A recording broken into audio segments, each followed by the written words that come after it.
MIM party के प्राथमिक सदस्य पद से इस्तीफा दिया था। इसीलिए इस्तीफा दिया था कि ये बदनामी मैं सही नहीं सकता था। गट नेता ने हमारी किसकी नहीं सुना। हमारी सबसे बड़ी गलती थी कि हमने गट नेता पर भरोसा करा और उसको गट नेता चुनकर दिए। ये नगर सेवकों का बहिष्कार करो, इनका खुला विरोध करो, इनको अपने में शामिल मत करो। ये अपने लोग नहीं है, ये धब्बा है अपने में नाम पे, मजलिस के नाम पे धब्बा है। और इम्तियाज जलील साहब के साथ में हर घड़ी पूरे महाराष्ट्र के मुसलमान खड़े हुए हैं और अवैसी साहब के साथ में पूरे देश के मुसलमान खड़े हुए हैं। मैं इम्तियाज जलील साहब से रिक्वेस्ट करता, इनको पार्टी से निकालो। और दोस्तों, बड़ी तकलीफ हो रही है, बड़ा दुख हो रहा है कि जिस चीज के अंदर मेरा नाम मुलविस करे, जिस चीज के अंदर मेरा नाम बदनाम करे, मेरे अहलिया का नाम बदनाम करे, ये बात सरासर गलत है। 11 तारीख को यूसुफ सेठ पुंजानी को मैंने 4:16 पे कॉल करके बता दिया था कि सेठ ऐसा ऐसा मामला चल रहा है, ऐसी ऐसी सरगर्मियां चल रही है कि भाई किसी बीजेपी के आदमी को या फिर किसी दूसरे आदमी को हम सिक्योरिटी सदस्य के लिए ऑप्शन के लिए हमारा गट नेता सिलेक्शन कर रहा है। तो हमने साफ तौर पे यूसुफ सेठ को मैंने फोन करके मना कर दिया था कि यूसुफ सेठ, इस चीज के अंदर मैं आपके साथ में नहीं हूं और पार्टी के ये फैसले के साथ में भी नहीं हूँ, गट नेता के साथ में भी नहीं हूँ। मगर इस मेरी बात को किसने भी सुना नहीं। उसके बाद में मैंने सैयद मुहसिन अली को कल जब मैं अकोला में मिला जिला अध्यक्ष को, उनको भी ये बात बताया था, मगर उनकी भी एक किसी ने सुना नहीं। ये जो भी फैसला था ये गट नेता का जाती फैसला था। ये फैसले के अंदर मेरी बीवी रेशमा परवीन मोहम्मद अजीम कोई भी तरीके से मुलविस नहीं थी। और ये जब सारी बातों का मेरे को मामला मालूम पड़ा कि ऐसा ऐसा कोई किसी की सुन नहीं रहा, तो मैंने अल्लाह को हाजिर नाजिर गवाह रख के कल एमआईएम पार्टी के प्राथमिक सदस्य पद से इस्तीफा दिया था। इसीलिए इस्तीफा दिया था कि ये बदनामी मैं सही नहीं सकता था, ये इतना बड़ा बोझ मैं सही नहीं सकता था।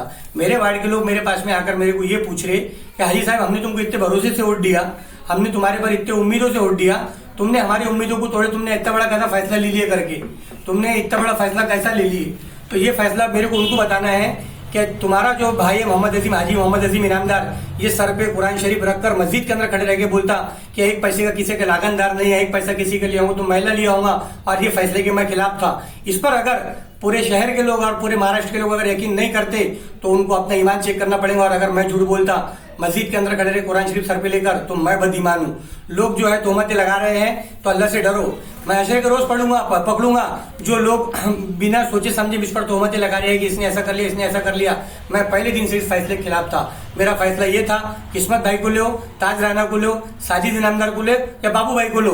यूसुफ सेठ से मैंने बात करा था कि सेठ, जब चारों का मामला अटकेगा तो चारों के मामले में कम से कम एक चिट्ठी डालो, गांव के उलमाओं को बुलाओ, जिसकी चिट्ठी उठेंगी उसको कॉक्शन में भेजो। मगर हमारे गट नेता ने हमारी एक नहीं सुना। दूसरी बात, एक अफवाह फैलाई जा रही है कि 5 नगर सेवकों ने हाथ उठाए, 4 नगर सेवकों ने हाथ उठाए। नगर परिषद के अंदर जाकर 10 रुपए 20 रुपए भर के सर्टिफिकेट कॉपी निकालो। ऑप्शन का नेता जो चुने जाता है, गट नेता के सिर्फ एक सिग्नेचर पे चुने जाता है और गट नेता के एक लेटर पे चुने जाता है। गट नेता ने हमारी किसकी नहीं सुना। हमारी सबसे बड़ी गलती थी कि हमने गट नेता पर भरोसा करा और उसको गट नेता चुनकर दिए। गट नेता ने हमसे वादा किया था, मस्जिद के सामने वादा किया था, मस्जिद के अंदर खड़े के वादा किया था कि मैं तुम्हारे सहमति के बगैर कुछ भी नहीं करूंगा। और इस चीज के भी मेरे पास सबूत है कि गट नेता ने हमको सवेरे तक की भी बोला क्या मैं तुमको ना उम्मीद नहीं करूंगा, तुमसे मैं झूठ नहीं बोलूंगा, और फिर भी उसने ये चीज किया। अब इसके लिए अल्लाह मालिक है, अल्लाह बेहतर फैसला करने वाला है और अल्लाह सबको नेक और सही सोच और सही तौफीक के अमल जो है अल्लाह गैब कहने वाला है। अगर मैंने गलत करा होगा तो अल्लाह मेरे से बदला लेगा और जो गलत तोहमतें लगा रहे हैं अल्लाह उनको हिदायत दे। अस्सलाम वालेकुम रहमतुल्लाहि व बरकातुहू। सबको अस्सलाम वालेकुम।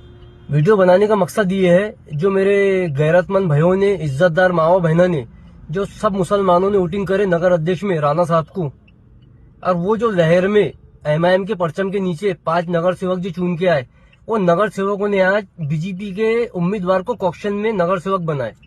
इनको एक ही बात बोलना था कि तुम किसी को भी बनाओ, मगर एमआईएम पार्टी के कार्यकर्ता को, उम्मीदवार को तुम कॉक्शन के अंदर लो, अपने मुसलमान व्यक्ति को लो। इन्होंने उसके बावजूद भी बीजेपी के उम्मीदवार को कॉक्शन के अंदर भी उसको नगर सेवक बनाए।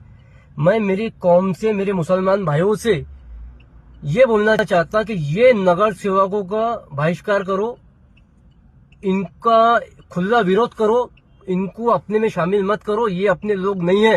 ये जब इनको अपने कौम का, अपने पक्ष का, जो पक्ष के नाम पे चुन के आए मजलिस पे, इनको मजलिस का उम्मीदवार नहीं चल रहा और इनको बीजेपी का उम्मीदवार चल रहा, तो कितने बड़े मुनाफिक है। इनके पीछे बहुत बड़े हाथ है, बड़ी साजिश है। ये महानगर पालिका के अंदर धक्का लगाना चाहते, अकोले जिले में, अमरावती जिले में, अमरावती सिटी में, अकोला सिटी में। मगर अल्हम्दुलिल्लाह सारे मुसलमान मजलिस के साथ में खड़े भी है, ये सीटा को धक्का नहीं लगेगा इंशाल्लाह। मगर मैं मेरे अकोट शहर की जनता से ये रिक्वेस्ट करता कि इनका खुले अल्फाजों में विरोध करो। ये अपने कौम के गद्दार है, ये पांचों नगर सेवक, ये अपने नगर सेवक नहीं है, ये धब्बा है अपने नाम पे, मजलिस के नाम पे धब्बा है ये। और इम्तियाज जलील साहब के साथ में हर घड़ी पूरे महाराष्ट्र के मुसलमान खड़े भी है और अवैसी साहब के साथ में पूरे देश के मुसलमान खड़े भी है। मैं इम्तियाज जलील साहब से रिक्वेस्ट करता, इनको पार्टी से निकालो, इनको इनके गांड पे लात मार के इनको हका लो। ये हमको नहीं होना पांचों नगर सेवक। अल्लाह हाफिज।